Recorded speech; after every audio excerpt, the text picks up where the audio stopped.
Fala galera, tudo bem? Hoje nossa aula será uma aula de soluções. Então, para a gente iniciar, o que é importante que você entenda? Toda solução é uma mistura homogênea. Então, quando você tem uma mistura homogênea, Muniz, toda vez que eu tiver uma mistura formada por dois ou mais componentes e apresente apenas uma única fase, ou seja uma mistura monofásica. Então, toda mistura homogênea trata-se de uma solução. Só que as soluções a gente define como sendo uma mistura formada basicamente por dois componentes. Um que nós definimos como soluto, outro que nós definimos como solvente. Legal? Então vamos lá. Começando a nossa aulinha de hoje. Toda mistura homogênea é formada por soluto e solvente. Soluto, substância a ser solubilizada. Solvente, substância que solubiliza. Aí eu coloquei 3 exemplos. Esses 3 exemplos eu coloquei um exemplo onde você tem uma solução líquida. O que é uma solução líquida? Quando tanto soluto quanto solvente são líquidos. Por exemplo, etanol e água. Etanol, lembrando, um álcool que possui 2 carbonos, cadeia linear e apenas ligações saturadas. Coloquei uma liga sólida. Um exemplo de uma liga sólida seria o bronze. O bronze nada mais é que uma liga de cobre com estanho.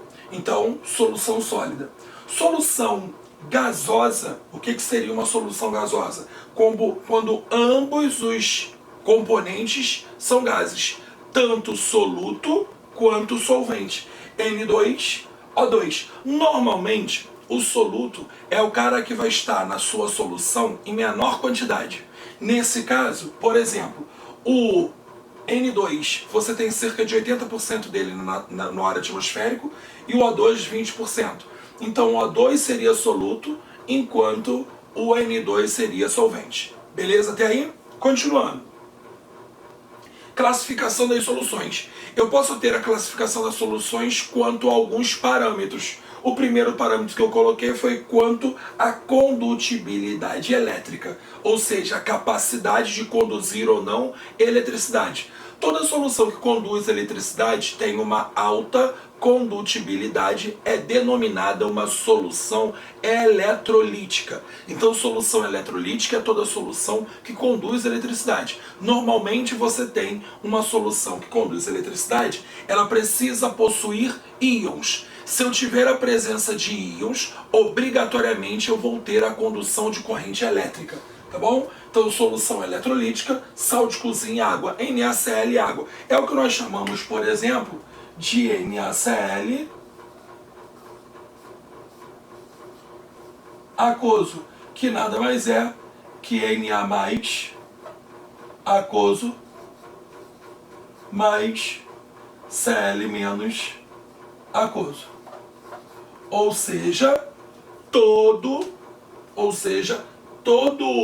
solução que possua a presença de íons, nós definimos como uma solução eletrolítica. E aí, essa capacidade de condutibilidade elétrica, ela vai ser tão grande quanto maior for a concentração de íons na minha solução.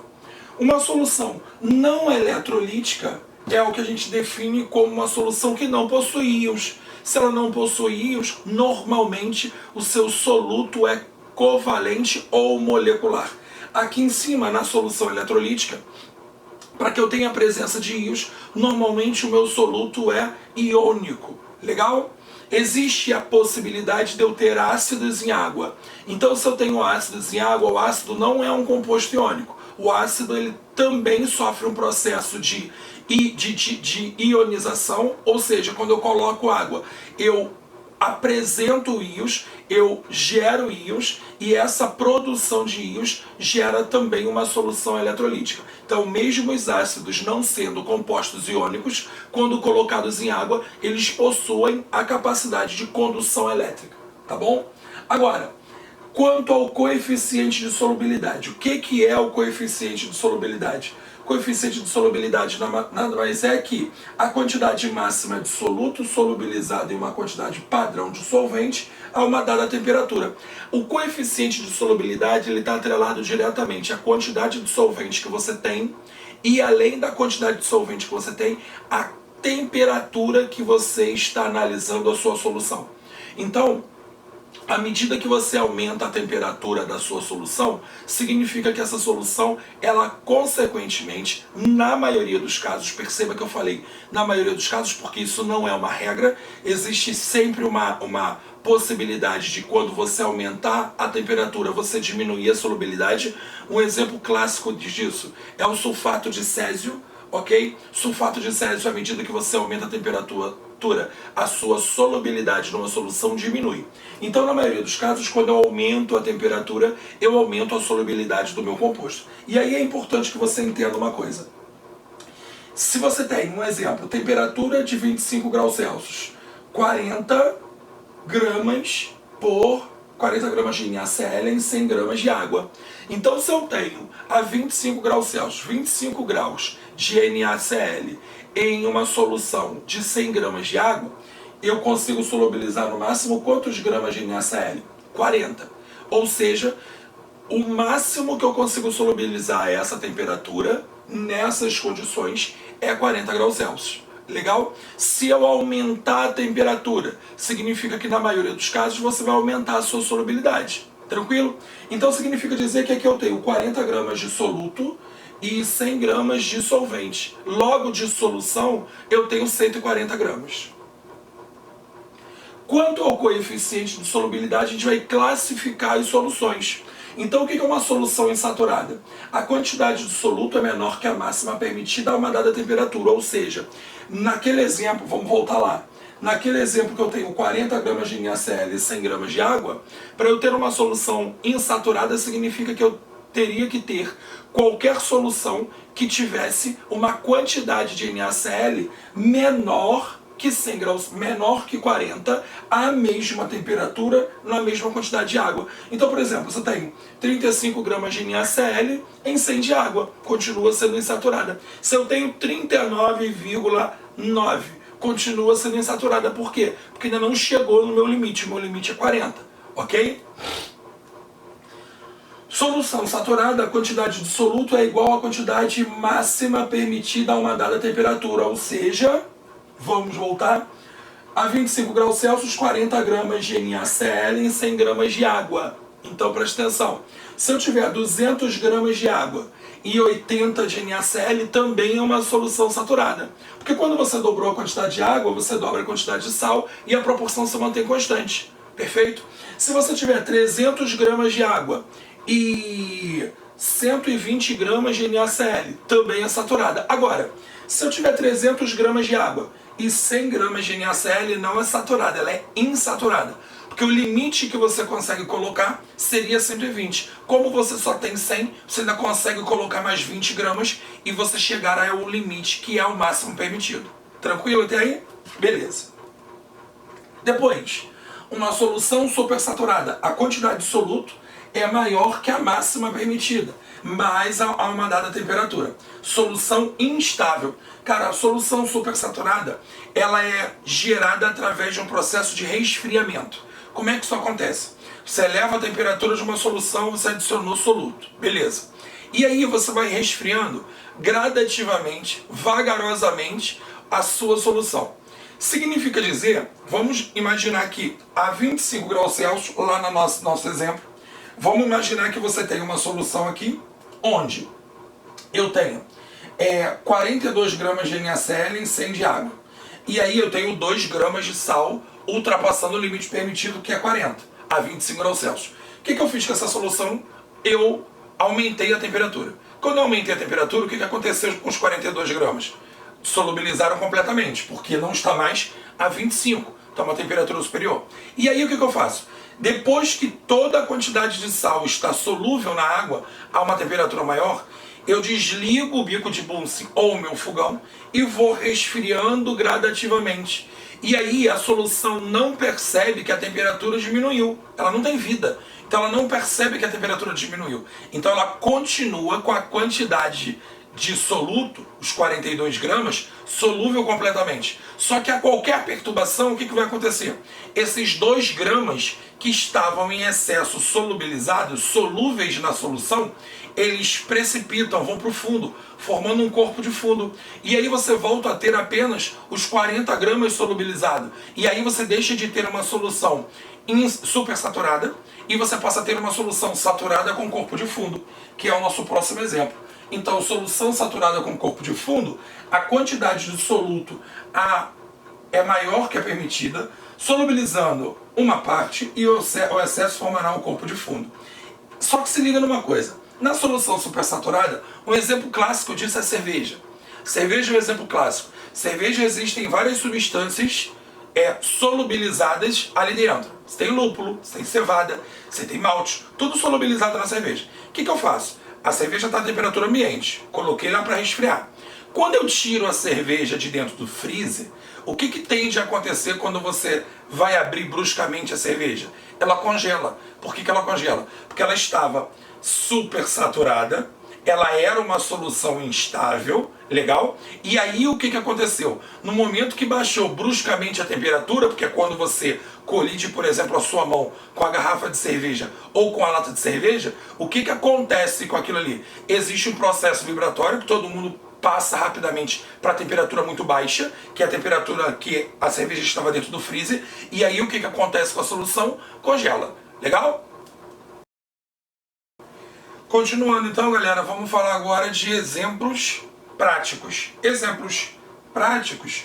Primeiro exemplo, você tem 5 gramas de sal, 5 gramas de sal em 100 gramas de água a 10 graus Celsius. Ele definiu que a solução é insaturada.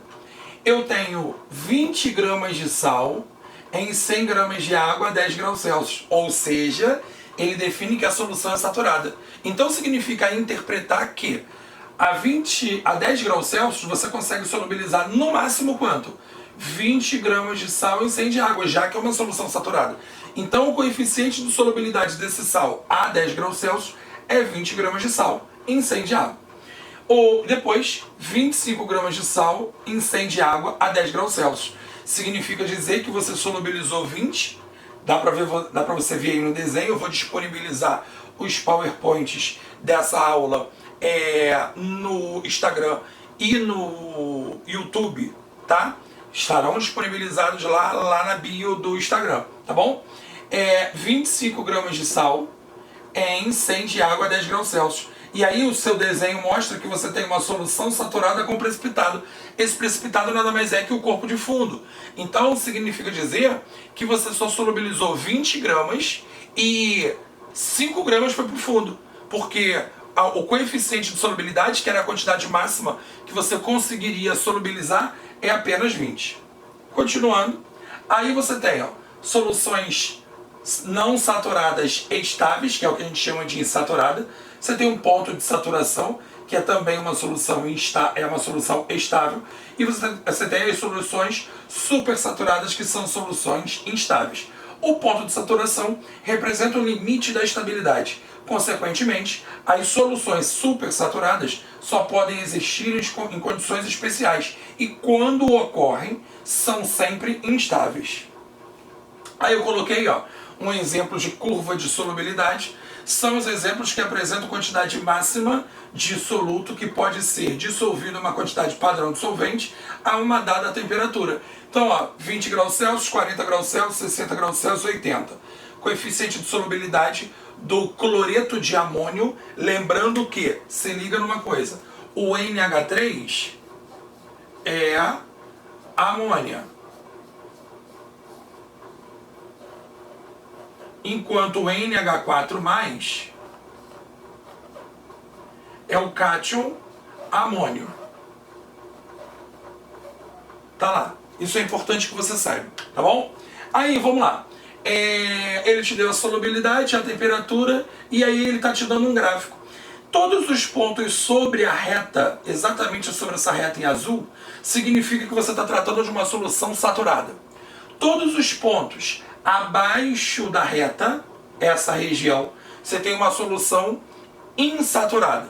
E todos os pontos acima dessa solução, você passa a ter uma solução saturada com corpo de fundo, ou seja, saturada com precipitado, tá bom? Aí você tem, ó, região das soluções estáveis, região das soluções não saturadas estáveis, abaixo do gráfico, que são as soluções insaturadas.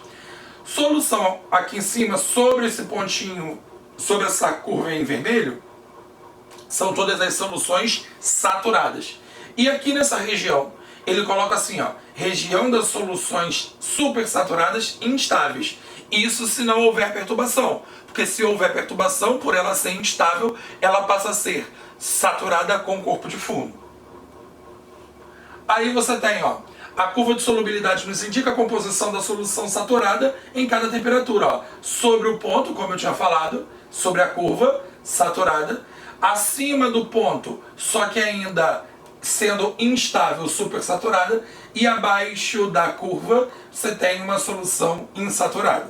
Lembrando que solução insaturada é a solução que tem uma quantidade de soluto inferior à máxima permitida.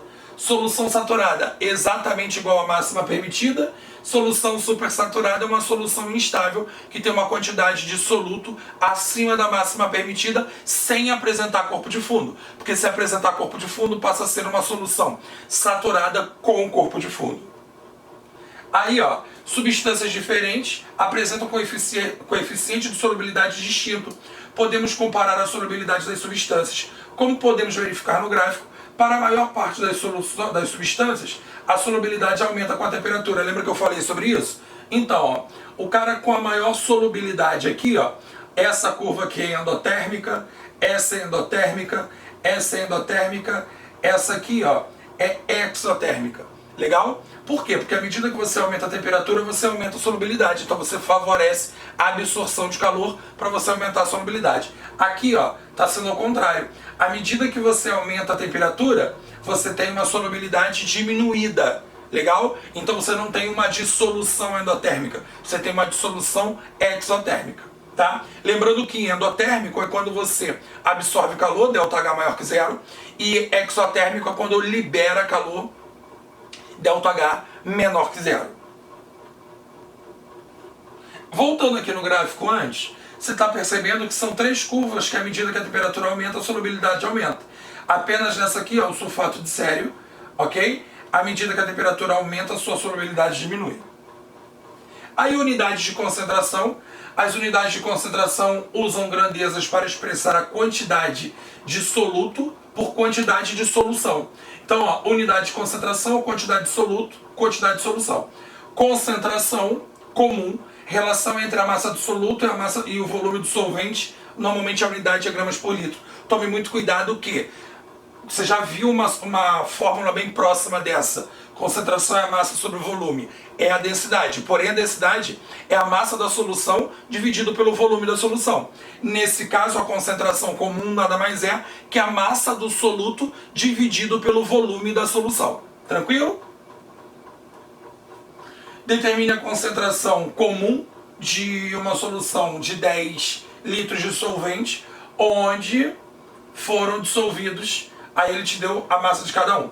Quando ele está falando aqui 10 litros de uma solução de 10 litros de solvente, ele está considerando que esses 10 litros de solvente é o volume da solução todo, ok? Porque sempre você vai fazer a massa do soluto sobre o volume da solução, tranquilo? Aí ele te deu 490 gramas, então era só você dividir 490 por 10, 49 gramas por litro de ácido sulfúrico, 146,5 gramas de cloreto de sódio, NaCl. Então o que você teria que fazer? 146,5 dividido por 10, daria 14,65. 7 gramas de gás de nitrogênio, no caso N2, dividido por 10, 0,7 gramas de N2 por litro. E assim sucessivamente. O mais interessante aqui é esse aqui, ó, 48,8 litros de gás oxigênio na CNTP. Então, um molde de qualquer gás na CNTP ocupava 22,4 litros. Agora ocupa 22,7. Então, o que a gente vai fazer? A gente vai fazer a seguinte coisa. 1 mol de O2 está para 22,4, assim como esse volume está para X. Só que o mol de O2 é 32 gramas, são 32 gramas. Então 32 para 22,4, assim como 48,8 está para X. A ideia aqui era botar 44,8, que aí seriam 64 gramas. Então na hora do seu exercício, muda aqui para 44,8 para ficar bonitinho. Vai dar 64. 64 dividido por 10 vai dar 6,4. Tá bom? Seguindo, concentração e quantidade de matéria, que é o que a gente chama de concentração molar ou molaridade. Nada mais é que o número de mols de soluto pelo volume da solução. Então, ó, a relação entre o número de mols do soluto pelo volume da solução. É interessante que você lembre uma coisa. Ó, o N, que é o número de mols, é a massa em gramas sobre a massa molar. Então eu posso substituir dizendo que a molaridade nada mais é, no lugar do N, ó, no lugar desse N eu vou colocar M sobre MN. Então vai ficar M em gramas sobre MM vezes V. Então eu posso dizer que a molaridade pode ser calculada por N sobre V, ou a molaridade pode ser calculada por M sobre MM vezes V. Exatamente a mesma coisa. Tá bom? Então preste atenção. A molaridade é o número de mols sobre o volume. Perfeito? Só que o número de mols eu sei que é a massa em gramas sobre a massa molar. Substituindo, eu acabo de ter a outra relação que eu acabei de mostrar ali para vocês no cantinho no quadro. Concentração de íons deve-se levar em consideração as reações de ionização ou dissociação. Galera, isso é muito importante. Quem ioniza são substâncias como ácido, são substâncias moleculares.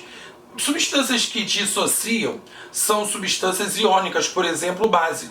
Uma substância iônica ela já é formada por íons. Então a dissociação nada mais é que a separação dos íons já existentes. Enquanto a ionização é a produção de íons, porque um ácido ele não é formado por íons, ok? É a água que se encarrega de fazer a quebra dessas ligações interatômicas e formar íons. Legal? Aí eu te dei dois exemplos que quando você tiver o PowerPoint, você vai ver como é que isso vai acontecer. Porcentagem em massa por massa, o que a gente chama de título percentual, é a massa do soluto sobre a massa da solução vezes 100. Sempre vai ser dessa forma. O soro fisiológico é uma solução 0,9%. Significa dizer que você tem 0,9 gramas de NaCl em 100 gramas de soro fisiológico. Tá bom? Aí ele pergunta calcular qual seria a massa de NaCl presente. Então, você tem 0,9 gramas de NaCl em 100 gramas de solução. Tranquilo até aí? Foi? Então, se você coloca aqui, ó, 0,9, legal? Aí você tem que colocar a massa de solução. A massa de solução aqui seria 100. Tranquilo? Foi? Só que aí você precisa calcular a massa de essas questões aqui são questões discursivas, não são objetivas. Aí você vai fazer 0,9 gramas de NaCl em 100 gramas de de soro. Assim como 500 vai estar X. Aumentou 5 vezes, então na primeira 4,5. Legal? 0,9 para 100, assim como 500 está para X. X, 5 vezes 0,9. X igual a 4,5 gramas de NaCl em 500 gramas de soro. Embaixo é metade, ó, porque 500 aqui é 250. Então, se em 500 gramas de soro você tem 4,5, significa dizer que em 250 gramas de soro você vai ter a metade. Então, 4,5 dividido por 2, 2,25. E assim sucessivamente. Partes por milhão, claro que existe ainda outras duas porcentagens, mas eu preferi colocar partes por milhão antes para você entender basicamente isso, já que a gente falou uma para 100, agora a gente vai falar para milhão. Indica a massa do soluto contida em 1 milhão de gramas de solução, que é o que a gente chama de ppm. Ó, no rótulo de uma garrafa de água mineral, lê-se, entre outras informações, a seguinte informação. Conteúdo: 1,5 litros da água. Depois, nitrato de sódio, 6 partes por milhão. Então, o que significa dizer? Que eu tenho 6 partes por milhão, logo, eu tenho 6 gramas de nitrato de sódio em 1 milhão de gramas de solução. Considere que 1 ppp equivale a 1 miligrama de soluto por litro de solução. Então, ó, nesse caso, ele está considerando a proporção de 1 para 1 milhão, ele está considerando em mililitro, ele está considerando miligrama para litro, tá bom? Por que ele está considerando em miligrama para litro? Porque ele fala assim, ó, a massa de nitrato de sódio ingerida por uma pessoa que bebe um copo de 300 ml dessa água. Então você tem, ó, 1 ppp, 1 ppm, na verdade, significa 1 miligrama de soluto por litro de solução. Então significa dizer que aqui você tem, ó, 1 miligrama de nitrato de sódio em 1 litro de solução. Como você tem 1,5 litro de solução, você vai encontrar a quantidade de nitrato de sódio. E depois você vai fazer a relação em ml, 300 ml de água, tá bom? Porcentagem massa, volume por volume, que é o que a gente chama de volume ou grau Gay-Lussac. Quando você compra uma garrafa de álcool na farmácia, ou no mercado, ou no supermercado, está escrito assim, 42,6 ou 92,6 graus Gay-Lussac. O que significa isso? É esse volume. É exatamente isso que define para você o grau Gay-Lussac. É a porcentagem de soluto em 100% da solução. Basicamente é isso. Então quando você tem, ó, a cerveja, por exemplo, é uma solução que contém 4% volume por volume de álcool da cerveja, ou 4 graus GL, ou seja, 4 graus Gay-Lussac. Significa dizer que na cerveja, em algumas cervejas, né, você tem 4 mililitros de álcool em 100 ml de cerveja. No caso, a cerveja é a solução. Então, ó, expressa o volume do soluto em mililitros contido em 100 ml de solução. Esses exemplos, gente, que estão no PowerPoint, todos eles... Continuando, então, galera, a relação entre porcentagens, vamos falar agora de porcentagem volume por volume, que é o que a gente define como porcentagem grau Gay-Lussac. Isso é muito usado para bebidas alcoólicas e para concentração de álcool em algumas soluções. Quando, por exemplo, você compra um determinado volume de álcool na farmácia ou no supermercado, está escrito assim, 92,6 graus GL. Isso é chamado grau Gay-Lussac. Ele indica a quantidade em ml de álcool em 100 ml da solução. Então, ó, porcentagem volume por volume, ou grau Gay-Lussac, expressa o volume do soluto em mililitros contido em 100 ml de solução. A cerveja, por exemplo, é uma solução que contém 4% volume por volume de etanol, ou álcool etílico, ou 4 graus Gay-Lussac. Significa dizer que você tem 4 ml de álcool em 100 ml de solução, nesse caso a solução é a cerveja. Assim pode-se dizer que em 100 ml de uma solução de cerveja, temos 4 ml de soluto etanol. Calcule o volume de etanol que um adulto estaria ingerindo ao beber uma latinha de 350 ml e depois uma garrafa de 600. Então o que você tem? 4 ml de álcool, você tem 100 ml de cerveja. 350 ml de cerveja, que é uma latinha, X volumes de álcool. E na letra B, 4 ml de álcool em 100 ml de cerveja, 600 ml de cerveja, X. Ou seja, o volume de álcool ingerido, tanto quando um adulto ingere uma latinha de cerveja de 350 ml, quanto o volume de álcool ingerido por um adulto quando ele ingere uma garrafa de cerveja de 600 ml.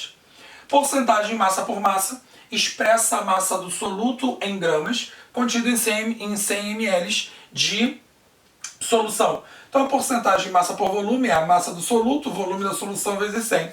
Em uma solução diluída de ácido sulfúrico, lembrando que o ácido sulfúrico é um dos ácidos mais pertinentes e mais recorrentes na química, ele é utilizado em vários tipos de indústria e ele serve também como percentual de desenvolvimento, como índice de desenvolvimento de um país. É possível que você determine se o país é ou não desenvolvido pela quantidade de ácido sulfúrico que ele produz e a quantidade de ácido sulfúrico que ele consome. Lembrando que o ácido sulfúrico é um ácido forte, H2SO4, 2 hidrogênios ionizáveis e um alfa acima de 50%.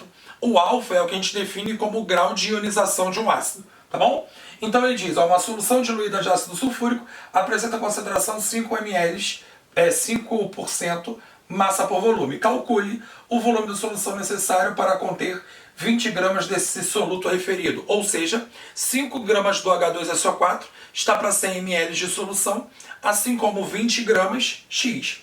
A massa de soluto necessária para preparar 700 ml de uma solução, que é a letra B.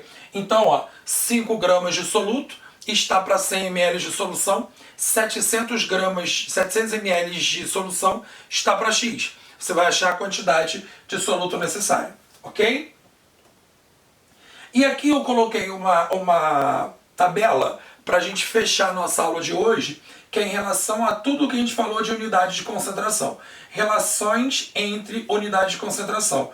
Concentração é a molaridade vezes a massa molar, que é igual a 10 vezes a densidade vezes a porcentagem massa por massa. Então eu te dei, aqui na tabela eu tenho unidade de concentração, fórmula e unidade. Então, concentração comum, concentração é a massa sobre o volume, beleza? Unidade gramas por litro, porcentagem, parte por milhão, porcentagem volume, porcentagem massa por massa, relação entre as concentrações existentes de uma solução. Galera, espero que vocês tenham gostado, espero que tenha contribuído bastante para o estudo de vocês, legal? Um abraço, fiquem com Deus, um beijo.